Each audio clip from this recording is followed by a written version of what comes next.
Afwan Ustaz mau nanya, gimana hukumnya akhwat sholat pakai baju gamis, sedangkan familiarnya suka pakai mukena? Mukena itu cuma ada di Indonesia. Di Mesir nggak ada mukena. Antum capek nyari mukena di Maroko, nggak akan ketemu. Jadi pakaian dalam Islam itu tidak diatur oleh fashion, style, tapi yang diatur adalah sifatnya. Sifat pakaiannya longgar, menutup aurat, maka dia sudah boleh dipakai untuk sholat. Tidak dilihat kainnya, walaupun kainnya terbuat dari jeans, kain jeans, tapi longgar. Kainnya jeans tapi longgar, lebar, karena tidak diatur kainnya terbuat dari apa. Oh, nggak boleh pakai jeans Pak Ustaz, sholat pakai jeans nggak batal. Mana dalilnya? Ini minal jinnati wan nas. Nggak benar. Nah, jadi jin yang nggak boleh itu kan jin sempit. Jin sempit yang sampai darahnya pun nggak mengalir. Dipakai jam 8, jam 9 pucat. Tertahan darah. Sampai menjerit itu paha. Tolong, tolong, itu yang nggak boleh. Coba lihat pakaian perempuan Jepang kimono. Kalau ada orang Jepang masuk Islam mu'alaf, sholat dia pakai kimono, tertutup semuanya, longgar, sah sholatnya. Begitu juga dengan waktu saya dulu ceramah tinggal di hotel waktu di Taiwan. Sebenarnya saya mau ngasih tahu saya ceramah di Taiwan. Jadi saya lihat di dinding hotel itu ada gambar perempuan Cina, saudara kita Tionghoa, tapi yang zaman-zaman dulu ternyata bajunya panjang. Nonton nggak sinetron siluman ular? Itu bajunya panjang. Lama saya perhatikan, tinggal pakai jilbab aja dia. Panjang, longgar, tutup aurat. Tinggal pakai jilbab aja, sah untuk sholat. Ya, jadi agama Islam. Ya ayuhan nabi, wahai Muhammad SAW, qul li azwajika, katakan kepada istrimu, wa banatika, anak perempuanmu, wa nisa'il mu'minin, perempuan yang beriman. Bagaimana? Yudnina alaihinna min jalabibihinna. Panjangkanlah kain. Karena dulu mereka orang jahiliyah pakai kain, kepalanya ditutup, lehernya kelihatan. Pakai ke bawah tapi betisnya kelihatan. Turun ayat, turunkan leher tutup dan betis tutup sampai bawah. Maka sholat dia dengan demikian, sholatnya sah. Nah, ini tentang masalah menutup aurat. Apa ancaman bagi orang yang mengabaikan hafalan Quran sebagai peringatan bagi para hufaz untuk selalu menjaga hafalannya? Orang yang melupakan bacaan Quran nanti bangkit di padang mahsyar giginya hilang dalam keadaan ompong. Tapi hadisnya dhaif, tidak bisa dijadikan sebagai dalil dalam masalah akidah. Tapi hadis yang kuat tentang menyia-nyiakan hafalan Quran adalah termasuk bagian dari menyia-nyiakan agama Allah. Karena kata Nabi, taraktu fikum amraini, aku tinggalkan pada kamu dua perkara. In tamassaktum bihima, kalau kamu pegang yang dua ini, lan tadillu abada, kamu tidak akan sesat untuk selamanya. Kitab Allah Al-Quran wa sunnati. Maka siapa yang menghafal Al-Quran berarti dia sudah menegakkan agama Allah. Dan siapa yang melupakan berarti dia sudah merobohkan agama Allah. Oleh sebab itu, jangan gara-gara ini malah jadi takut menghafal Quran. Justru hafal terus dan terus mulazamah, terus istiqamah, ulangi hafalan, jaga hafalan, jaga pandangan mata. Syakautu ila waqi'in, aku melapor kepada Imam Waqi' su'a hifzi, tentang hafalanku yang jelek. Fa arsyadani ila tarkil ma'asi, Imam Waqi' memesankan padaku tinggalkan perbuatan maksiat. Li'annal ilma nurun, karena ilmu adalah cahaya. Wa nurullah la yuhda lil asi, tak mungkin Allah memberikan hafalan Quran pada orang yang kepalanya banyak perbuatan maksiat.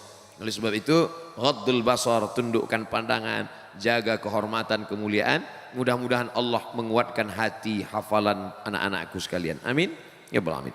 Apa pendapat, bagaimana tanggapan Ustadz tentang kaum Freemason? Freemason Yahudi, tidak membawa agama, tapi yang dibawanya adalah pemikiran, pluralisme, semua agama benar, semuanya selamat. Jangan tanya akidahnya, yang penting orangnya baik, yang penting orangnya sopan. Jangan tanya agama, jangan tanya akidah.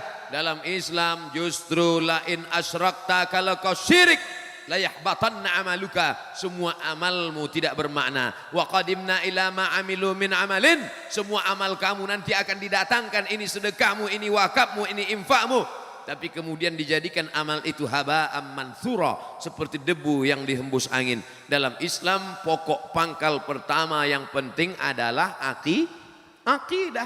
Dalam Islam baik pun orang kalau akidahnya tidak benar.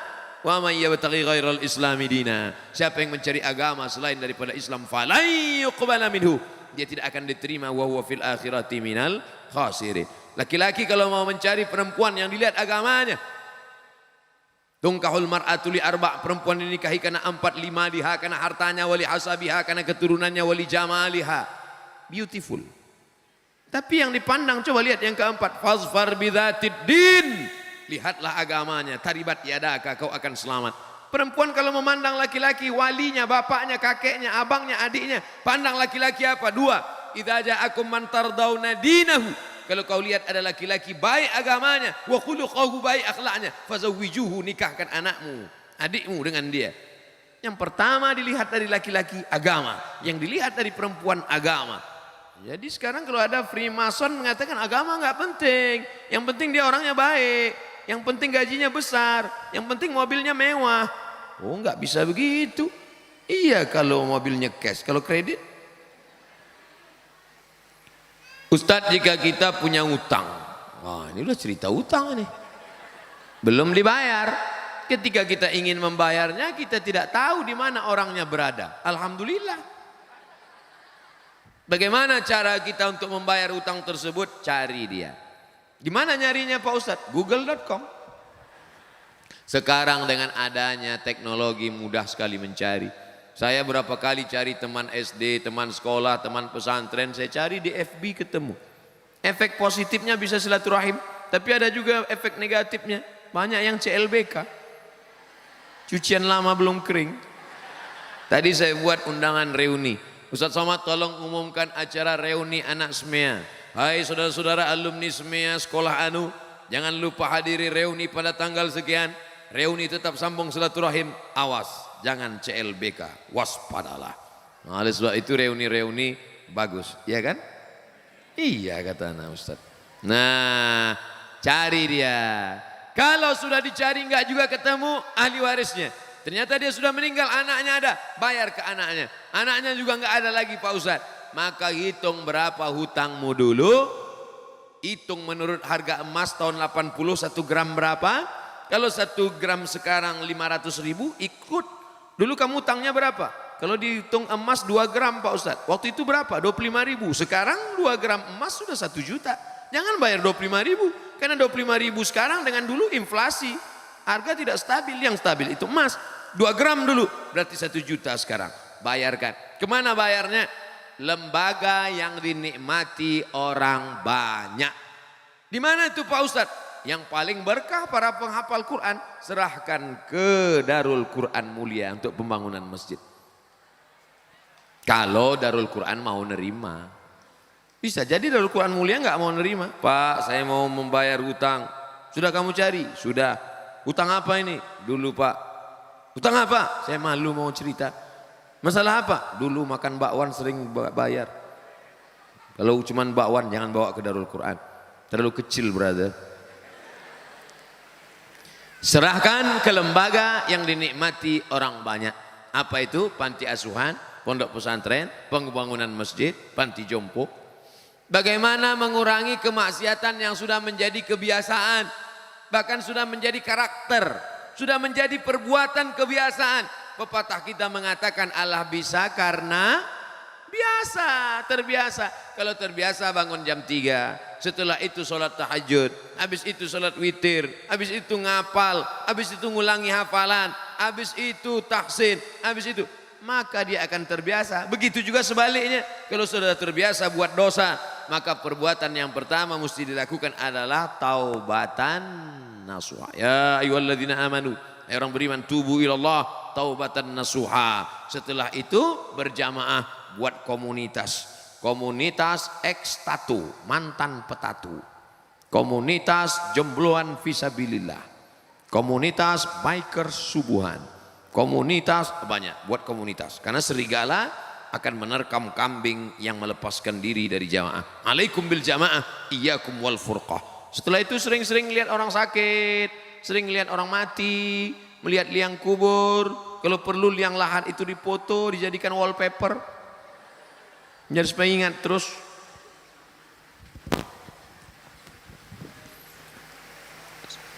Menyikapi konflik Suriah. Ketika kita berdoa, kita harus berdoa seperti apa? Soalnya perang melibatkan pihak yang sangat banyak, kita tidak jelas.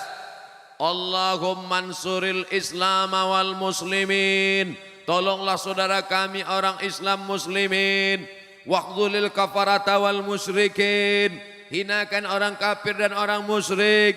Allah mansur ikhwanana al-mujahidin al-mustad'afina fi Palestin wa fi Suriah wa fi Rohingya wa fi Uyghur. Nah, doanya begitu.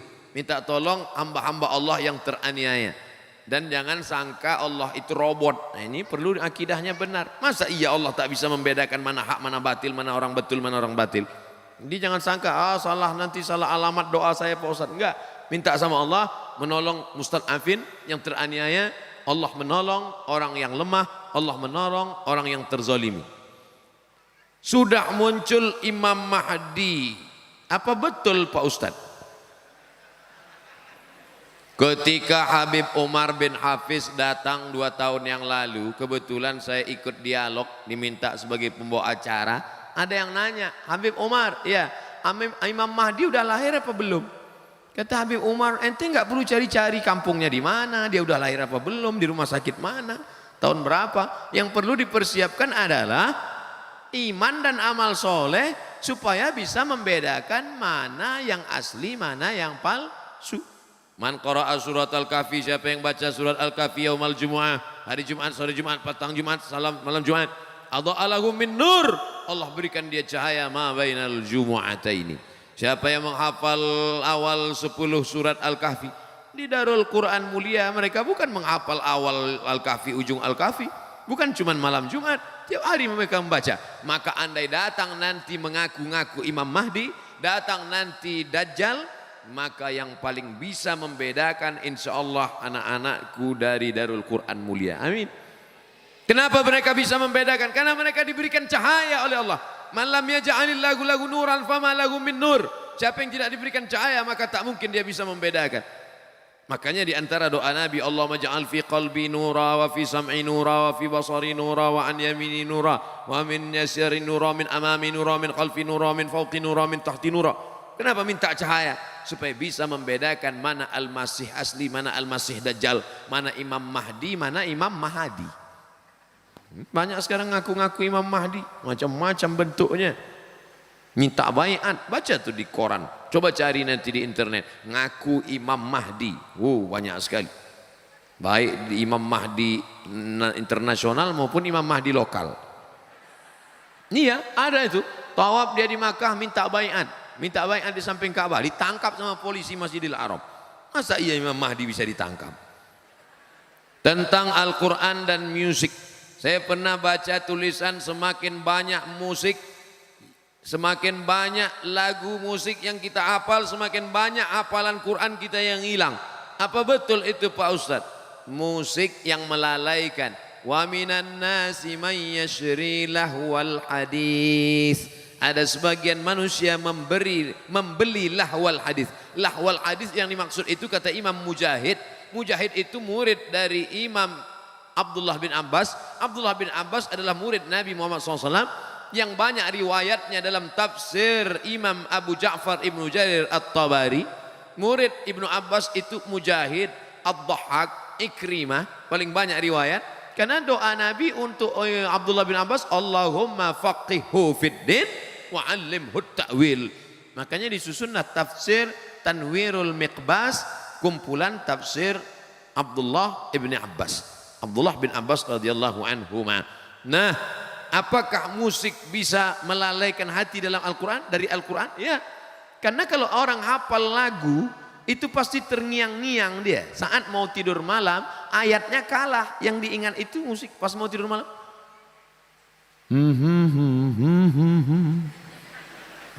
Dia terngiang-ngiang. Sampai nanti pas mau sakratul maut pun bisa.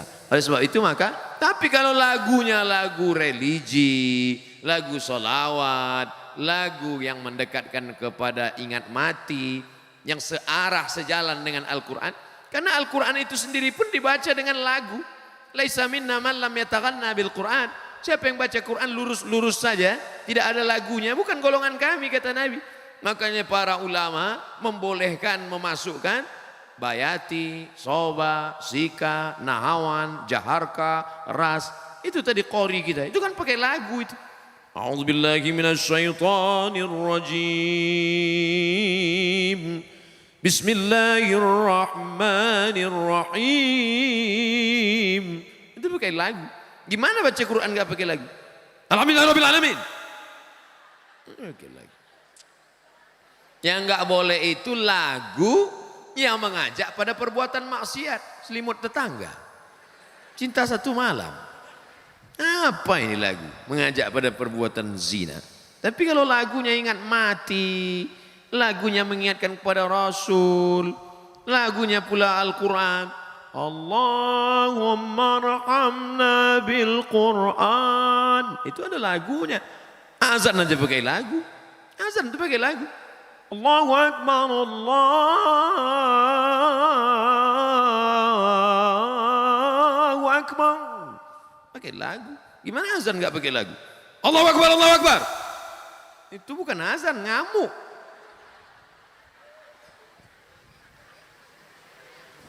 Jadi jangan sampai anak-anakku mendengarkan lagu-lagu musik-musik yang melalaikan dari Allah, karena dia akan membuat terngiang-ngiang dalam telinga, mengigau di waktu malam, bahkan lagu.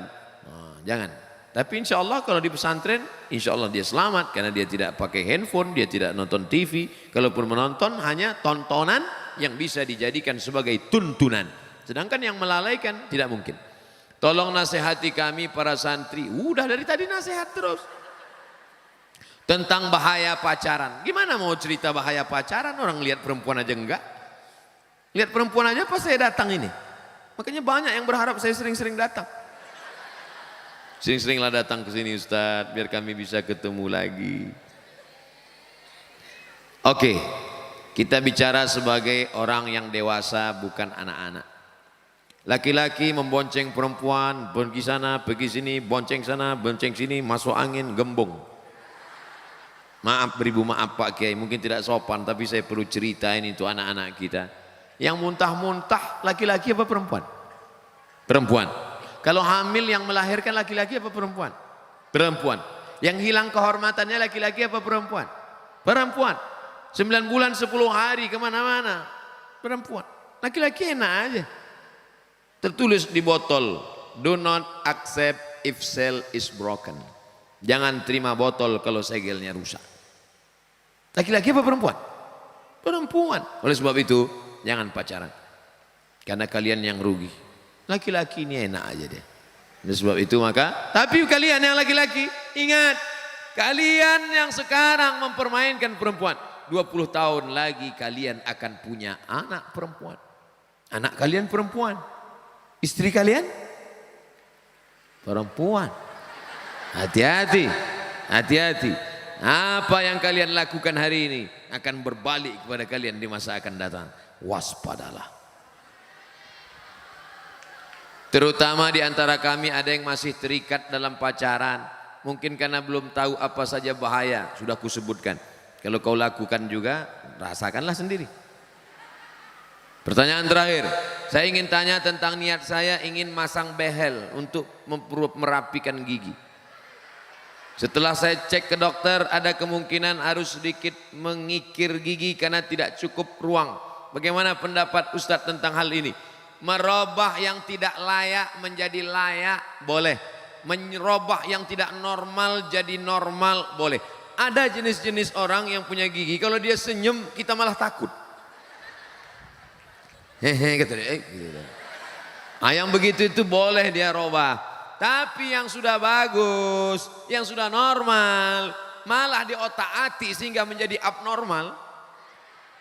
Masuk dalam kategori 5 hadis riwayat dari sahabat Nabi as-sahabi al-jalil Abdullah ibnu Mas'ud radhiyallahu an. La'anallahul wasimat, Allah melaknat tukang buat tato, wal mutasimat, minta buatkan tato, wal mutanammisat, mencabut. Ini alis apa bulu mata? Mencabut alis, mengotak-atik alis. Wal mutafallijat, mengotak-atik gigi. Wal mughayyirat, yang kelima, lil husni, merubah ciptaan Allah untuk merasa lebih cantik. Setan mempermainkan dia. Kata setan, masukkan kresek ke wajahmu, dagu panjang, isinya kresek. Enggak kresek Ustaz, silikon. Silikon itu kan plastik. Kresek. Makanya kalau diperiksa wajahnya itu cuma 5% yang daging, lain kresek. Dagu plastik, hidung plastik. Suntik 2 bulan pertama cantik, masuk bulan ketiga dagu turun, hidung turun. Tinggal lo ambil sapu lidi. Nenek sihir. Sampai ini apa nama yang di ujung ini? Bulu mata. Ini pun plastik juga, lentik, plastik. Ada orang bakar sampah, layu. Panas. Apa ini? Biarlah engkau cantik karena bekas air wudhumu. Engkau cantik karena cahaya Al-Quran dari matamu. Engkau cantik karena bekas solat tahajud. Siapa yang solat tahajud di waktu malam, cahayanya dijaga Allah sampai di waktu siang. Loh, itu anak alumni Darul Quran Mulia itu kok bercahaya wajahnya? Iya, bekas air wudhu. Emangnya aku tayamum? Oleh sebab itu maka orang yang selalu mengotak-atik wajahnya, sobek di sini, suntik di sini, isi di sini, itu dipermainkan setan. Wala udillannahum, aku sesatkan. Wala umanniyannahum, aku buat mereka berilusi, berhalusinasi. Engkau makin cantik, engkau lebih cantik, engkau lebih cantik. Tapi sebenarnya dia saja yang merasa cantik, orang melihat dia malah takut. Saya melihat orang pakai operasi itu malah wajahnya mengerikan, menakutkan. Coba lihat di internet contoh beberapa artis barat, bule, yang wajah di hari tuanya amat sangat menakutkan akibat dari merubah-rubah ciptaan. Tapi kalau hanya memperbaiki dari yang tak layak menjadi layak, face off bagi yang kebakaran, nauzubillah, habis kena api, maka dioperasi menjadi layak. Boleh, tidak termasuk dalam wal mughayyirat lil husni. Mudah-mudahan kajian kita malam ini menjadi amal soleh insyaallah. Di akhir majlis mari kita sama-sama berdoa kepada Allah. Astaghfirullahalazim. Astaghfirullahalazim. Astaghfirullahalazim alladzi la ilaha illa huwal hayyul qayyum wa atubu ilaih. Allahumma arhamna bil Qur'an. Curahkan rahmat kasih sayangmu kepada kami berkat kemuliaan Al-Qur'an. Waj'alhu lana imaman wa nuran wa hudan wa rahmah. Jadikan Al-Qur'an sebagai pembimbing. Jadikan Al-Qur'an sebagai cahaya. Jadi Al-Quran sebagai hidayah bagi kami ya Allah. Warzuqna tilawatahu ana al-laili wa atrafan nahar. Berikan kami rezeki, kami dapat membaca, menghayati, menghafal, mengajarkan Al-Quran pagi, petang, siang dan malam. Allahumma ja'alil Qur'ana rabi'a qulubina wa dhihaba husnina wa humumina wa ghumumina. Jadikan Quran sebagai penenang hati jiwa kami, pengusir gundah gulana kami. Allahumma ja'al abna'ana wa banatina minas salihin was salihat wal hafizina wal hafizat. Jadikan anak-anak kami santriwan santriwati pondok pesantren terpadu Darul Quran Mulia menjadi para penghafal Al-Quran, menjadi mujahid, menolong agamamu dengan harta dan nyawa mereka ya Allah. Allahumma dafa'anna al-ghala wal waba wal fasya wal riba wal zina wal munkar. Selamatkan anak-anak kami santriwan santriwati dari segala malapetaka, bencana, riba, zina, narkoba, LGBT, perbuatan keji dan mungkar. Ya muqallibal qulub, wahai engkau yang membolak-balikkan hati, tsabbit qulubana, kokohkan hati kami, hati anak-anak kami ala dinik, dalam agamamu, ala ta'atik, dalam ketaatan kepadamu. Allahumma a'inna, tolong kami ala dzikrika, supaya hati kami ini selalu berzikir mengingatmu, wa syukrika, selalu bersyukur padamu, wa husni ibadatik, beribadah dengan yang ibadah terbaik.